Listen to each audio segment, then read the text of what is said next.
Waalaikumsalam warahmatullahi wabarakatuh. Soalan dari Rim yang bertanya, saya pernah melakukan akikah di luar negara, tetapi tidak melakukan sebarang akad. Adakah sah akikah tersebut? Wallahu taala alam. Biasanya kalau dibuat akikah di luar negara, maknanya kita akad itu ada akad berlaku akad, cuma akad tu akad wakalah. Kita wakilkan kepada orang yang kita serahkan wang untuk melaksanakan akikah kita di luar negara. Itu saya faham ada akad di situ. Cumanya bagaimana dilaksanakan, maka orang yang mengambil wang yang bertanya, dia bertanggungjawab melaksanakan kewajipan dia. Dalam masa yang sama, kita sebagai sebagai orang Islam juga kena pastikan apakah sesuatu ibadah yang kita lakukan itu dilakukan memenuhi syarat-syarat yang telah ditetapkan di dalam syariat kita.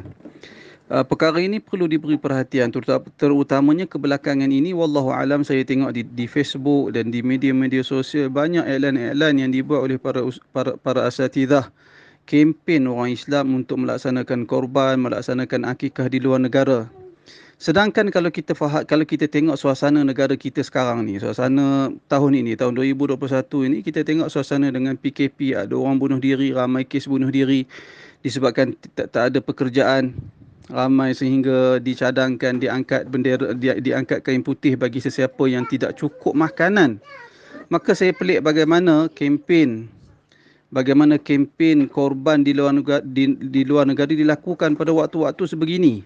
Sepatutnya kempen korban pada waktu sebegini adalah kempen korban dilakukan di dalam negara. Bagaimana kita boleh mengabaikan orang miskin dalam negara kita sendiri, kemudian kita nak buat korban di luar negara? Ini satu perkara yang ajaib, yang pelik yang berlaku pada hari ini, dan saya risau perkara ini adalah berbentuk perniagaan.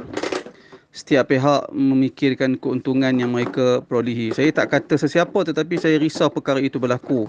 Apatah lagi kalau benda ini berlaku secara berleluasa.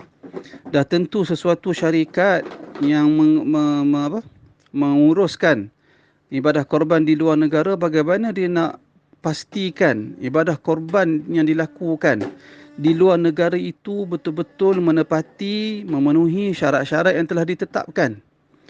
Saya tak kata mereka cuai dalam perkara ini, cuma kalau betul-betul mereka pastikan korban dilakukan secara memenuhi syarat-syarat yang ditetapkan, alhamdulillah. Tetapi kita bimbang kalau perkara ini dilakukan secara kempen secara besar-besaran.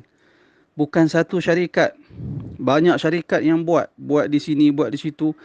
Saya tidak tahu, tetapi dalam suasana semasa hari ini, tak wajar perkara itu dilakukan secara besar-besaran, sedangkan masyarakat ataupun masyarakat kita sendiri memerlukan daging korban itu. Sehingga seperti yang saya sebut di awal tadi, semua kita tahu kes bunuh diri yang tinggi disebabkan pandemik yang berlaku dalam negara kita ni. Mustahil untuk kita kempen orang ramai untuk akikah di luar negara. Sepatutnya kempen akikah itu ataupun kempen korban itu dilakukan dalam negara kita untuk membantu orang-orang miskin, orang-orang yang terjejas disebabkan pandemik yang melanda negara kita sekarang ni. Wallahu a'lam.